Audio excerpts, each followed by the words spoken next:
Istanbul, اس کے کئی نام ہیں اور 92 حکمرانوں کا پایا تخت رہا ہے۔ میرا استنبول، جسے میں پچھلے 40 سالوں سے دیکھتا چلا آ رہا ہوں، اور اس کو دیکھنے کا ایک خاص انداز چاہیے، تاریخ کا مطالعہ چاہیے۔ میں نے اس شہر کے کئی رنگ دیکھے ہیں۔ یہ دنیا کی ایسی عظیم بستی ہے کہ مجھے اس کے اندر 3000 سال پرانی تہذیبوں کے آج بھی آثار نظر آتے ہیں اور جھلک نظر آتی ہے۔ فینیکین تہذیب، یونانی، ایرانی، رومن، بازنطینی، عثمانی، جدید ترکی، حتیٰ کہ فرانسیسی، اطالوی اور یورپ کے دیگر ثقافت کا اثر نظر آتا ہے اس کی تعمیرات میں، اس کی گلیوں اور محلوں میں۔ میری کتاب میں ہوں جہاں گرد میں جتنا استنبول کا ذکر ہے شاید کسی اردو کتاب میں ہو۔ میں جب بھی استنبول کو دیکھتا ہوں تو صرف آنکھ سے نہیں دیکھتا، اپنے مطالعے کے طاقت سے دیکھتا ہوں۔ یہاں میں اپنے ایک جہانگرد کے ایک باب کی کچھ سطور آپ سے شیئر کروں گا، اور وقتاً فوقتاً اس کلپ میں دوسرے ابواب سے بھی سطور شیئر کروں گا۔ استنبول کا گرینڈ بازار سلطان محمد فاتح نے فتح استنبول کے بعد 1455 میں تعمیر کروایا۔ کچھ مورخین کا کہنا ہے کہ عثمانیوں سے پہلے بھی یہاں بازنطینی دور کا بازار موجود تھا، اسی لیے تو ایک دروازے کے اوپر ابھی تلک بازنطینی دور کا عقاب کا مجسمہ نصب ہے۔ سلطان محمد فاتح نے جب استنبول کا گرینڈ بازار تعمیر کروایا تو اس کے مد نظر اسے کپڑے اور زیورات کا عظیم الشان بازار بنانا تھا۔ اسی لیے سلطان نے اس بازار کا سرکاری نام جواہر بدستان رکھا، فارسی نام۔ جی ہاں، اسے بدستان جدید بھی کہا جاتا تھا۔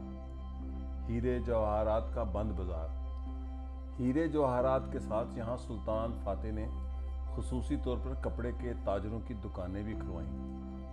جب سلطان محمد فاتح نے اپنے شاہی محل کے بالکل قریب یہ جواہر بدستان تعمیر کروایا تو یہ عثمانی دور کا ایک عظیم الشان بازار تھا، جہاں ہر مال بکتا تھا: جواہرات، قالین، کپڑے، ہیرے، غلام اور کنیزیں۔ بلقان، کاکیشیا اور مختلف علاقوں سے اکٹھی کی گئی کنیزوں کے اس بازار میں بکنے والی کئی کنیزیں شاہی محلات کی زینت بن گئیں، اور اسی طرح خواجہ سرا بھی، جو عثمانی دربار کے زنان خانوں میں بااعتماد ملازم تسلیم کیے جاتے تھے۔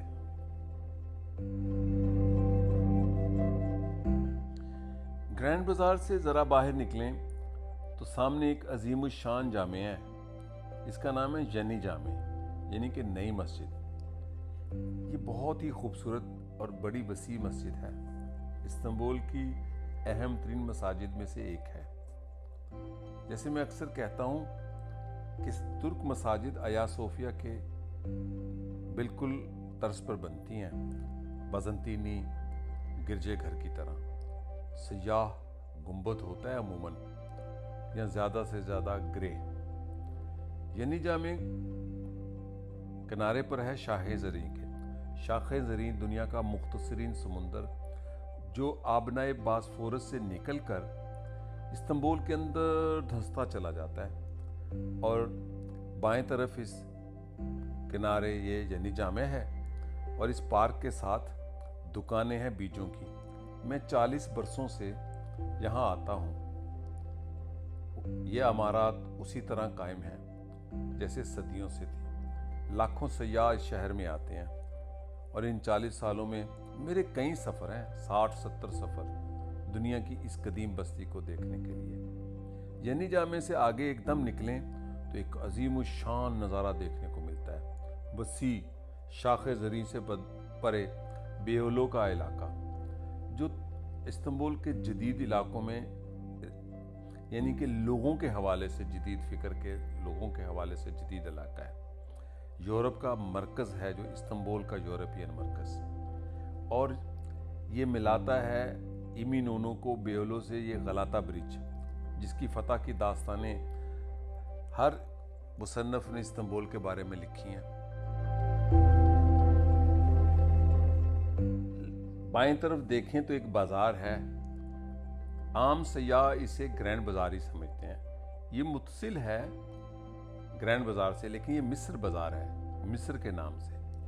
یہ مسالہ جات کا بازار ہے، ہر قسم کے مسالہ جات اس بازار میں بکتے ہیں۔ اور یہ بیولو کا علاقہ جو استنبول کا خاص یورپی مرکز ہے، اور اس مصر بازار کے باہر کی طرف جو دکانیں ہیں، یہاں پر میوہ جات بکتے ہیں، خشک میوہ جات، اور اس کے ساتھ پنیر، ذرا آگے جا کر مچھلی بھی بکتی ہے۔ یہ استنبول کا مشہور میوہ جات کا بازار ہے، اور یہاں پر زیادہ کام کرنے والے وہ لوگ ہیں جو ڈنکی لگا کر یورپ جاتے ہیں۔ جب مصر بازار کے پیچھے کی طرف دیکھیں تو آبنائے باسفورس سے آتا ہوا پانی جو شاخ زری میں بدل جاتا ہے، جو استنبول کے اندر دھنستا چلا جاتا ہے شاخ زری، یہ وہ شاخ زری کا کنارہ ہے جہاں پہ غلاطہ برج بھی ہے، اور مشہور استنبول کے مچھلی فروش یہاں پر 40 سال سے میں نے ان کو مچھلی بیچتے دیکھا ہے۔ یہاں پر ہزاروں لوگوں کا جھمکٹا ہر وقت رہتا ہے۔ آبنائے باسفورس کے اس کنارے جو شاخ زری کی نکڑ پر ہے، یہاں سے مختلف کروز مختلف علاقوں میں جاتے ہیں استنبول کے۔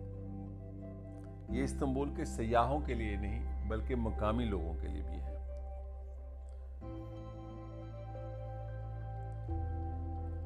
یہاں سے ایک نظارہ اگر غور کریں تو پیچھے توپ کاپی محل بھی نظر آتا ہے۔ اسے میں استنبول کا دل کہتا ہوں، اس علاقے کو سلطان احمد کے ساتھ جڑا ہوا ہے۔ میرے لیے استنبول سلطان احمد، سرکجی، ایمینونو، آبنائے باسفورس اور شاخ زری ہے۔ اصل میں استنبول یہی تھا، قدیم استنبول یہی تھا۔ اب میں سفر کر رہا ہوں غلاطہ برج کے اوپر، جس کی داستانیں آپ نے کتابوں میں پڑھی ہیں، سلطان محمد فاتح نے کیسے اس پل کو عبور کیا، اور یہ پل کھل جاتا ہے۔ اس کے نیچے سے مختلف کروز جب گزرتے ہیں تو یہ پل کھل کر 2 حصوں میں تقسیم ہو جاتا ہے۔ سامنے ہے وہ بیولو کا علاقہ جو استنبول کے سب سے زیادہ روشن خیال لوگوں کا علاقہ ہے، جہاں پر شاعر، ادیب، مصنف، فنکار، اداکار رہتے ہیں۔ اس کی گلیوں کے کیفے جو ہیں وہ یہاں کے ادیبوں، شاعروں، مصوروں، فنکاروں، activist, anarchist, socialist, communist, liberals, ان کا گڑھ ہے یہ بیولو کا علاقہ۔ یہ ہے میرا استنبول، اور استنبول کو جیسے میں نے کہا، میں نے اس کے اندر ہزاروں سالوں کا رنگ دیکھا ہے، مختلف تہذیبوں کا رنگ۔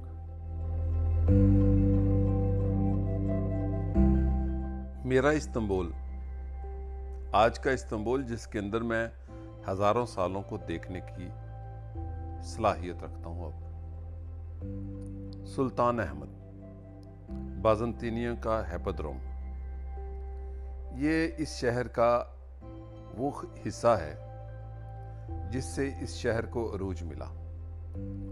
یہ وہ حصہ ہے استنبول کا جس سے یہ بستی کانسٹینٹی نوپل بنی، پھر عربوں نے اسے قسطنطنیہ کہا، فارسی لوگوں نے بھی۔ اور یہ وہ پلر ہے جو اس شہر کی تعمیر کے وقت اس شہر کی شناخت تھی، یعنی یہ سنگ بنیاد ہے۔ کتنے سیاح ہیں جو اس چیز سے آگاہ ہیں یا آشنا ہیں، لاکھوں سیاح آتے ہیں۔ اس سارے واقعے کا ذکر بھی میری کتاب میں ہوں جہاں گرد میں ہے۔ لیکن یہ ہے آبنائے باسفورس۔ آبنائے باسفورس کے کنارے